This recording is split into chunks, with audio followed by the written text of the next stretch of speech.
Hello everyone.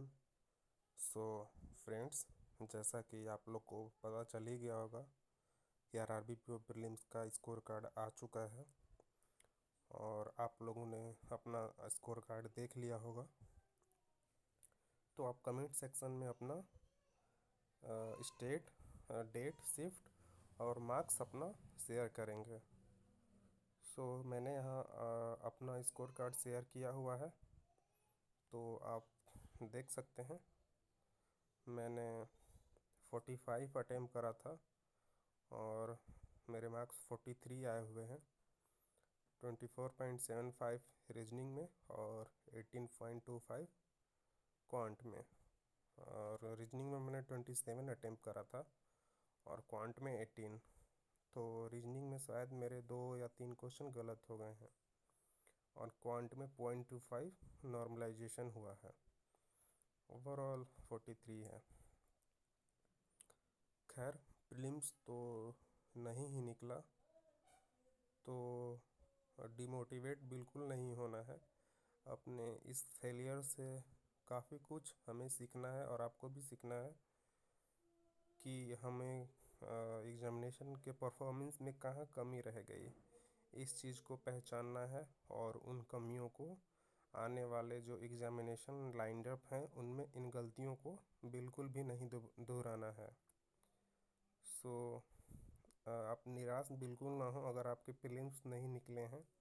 Prelims नहीं निकलने का सबसे बड़ा कारण है अपनी जो जैसा मैंने एक अपना कमी ढूंढा है। जैसे कि मेरा स्पीड थोड़ा एग्जामिनेशन में कम हो जाता है और रूम पे सही रहेगा, बट एग्जामिनेशन में मेरी थोड़ी स्पीड कम हो जाएगी। और एक्यूरेसी की बात की जाए तो एक्यूरेसी मेरी पहले बहुत ख़राब थी, बट अभी मेरी 90+ एक्यूरेसी रहती है। तो आप अगर स्पीड और एक्यूरेसी पे काफ़ी अच्छे से अगर वर्क कर लेते हैं तो आपकी कोई भी प्रीलिम्स एग्जामिनेशन नहीं रुकेगी। और प्रीलिम्स निकालना कोई बहुत बड़ी बात नहीं है। आप इन 2 चीज़ों पे अगर कमांड अच्छे से कर लेते हैं तो आपकी प्रीलिम्स अच्छे से निकल जाएगी। और हाँ, अगर आपकी बेसिक्स क्लियर है, तब अगर आपकी बेसिक्स क्लियर नहीं है तो सबसे पहले अपने बेसिक्स को क्लियर करना है क्वांट और रीजनिंग के। उसके बाद आपको स्पीड और एक्यूरेसी पे अच्छे से वर्क करना है। उसके बाद कोई भी प्रीलिम्स आपका नहीं रुकेगा, मैं गारंटी देता हूँ आपको। और फिर मैं कहूँगा कि निराश बिल्कुल नहीं होना है। इस फेलियर से काफ़ी कुछ सीखना है हमें। और कट ऑफ की बात की जाए, कट ऑफ हाई जाने का सबसे बड़ा कारण है कि पिछले साल के मुकाबले इस साल की वैकेंसी थोड़ी कम थी। पहला कारण तो ये था। दूसरा कारण मेरे नज़र में एक ये है कि जो पिछले साल जो नया इंटरफेस था, तो नए इंटरफेस में लोगों के अटेम्प्ट काफ़ी कम ही हुए थे, तो कट ऑफ भी कम गया था। बट इस बार जो इंटरफेस था उससे काफ़ी लोग फेमिलियर हो गए थे, तो उस वजह से उनके अटेम्प्ट अच्छे हुए होंगे, इसीलिए कट ऑफ भी थोड़ी हाई चली गई। अगर मैं अपने शिफ्ट की बात करूं, अपने एग्जामिनेशन डेट की बात करूं, तो मेरा 1 अगस्त 3rd शिफ्ट था।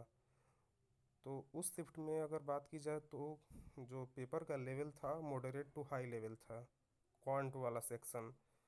तो कहीं ना कहीं ये सारे फैक्टर्स आपके एग्जामिनेशन में काम करते हैं।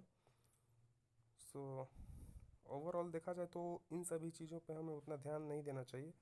हमें अपनी कमियों को ढूंढना चाहिए कि हमारी कमी कहाँ रह गई एग्जामिनेशन के दौरान, एग्जामिनेशन में परफॉर्मेंस के दौरान। तो उन कमियों को ढूंढिए। और जैसा कि मैं अपनी कमियों को एक पेपर पे लिख लेता हूँ कि मेरी कमी कहाँ रह गई। शायद मैं टाइम मैनेजमेंट में नहीं कर पाया सही, या फिर मेरी स्पीड थोड़ी कम थी, या और भी सारे फैक्टर्स हो सकते हैं। तो जो भी कमियां हैं उनको एक पेपर पे लिखिए और अगले दिन से उन कमियों पे वर्क करना स्टार्ट कर दीजिए। अगर आप ऐसा करते हैं तो कोई भी आपकी प्रीलिम्स एग्जामिनेशन नहीं रुकेगी। और साथ ही साथ मैं ये भी कहना चाहूँगा कि प्रीलिम्स के साथ साथ आप मेंस की भी प्रिपरेशन ज़रूर करें, क्योंकि प्रीलिम्स निकलने के बाद मेंस के लिए समय बिल्कुल नहीं होता है। तो खूब मेहनत करें, अपने कमियों को दूर करें और एक न एक दिन सक्सेस आपके ड्रीम्स ज़रूर पूरे होंगे। So till then thank you very much.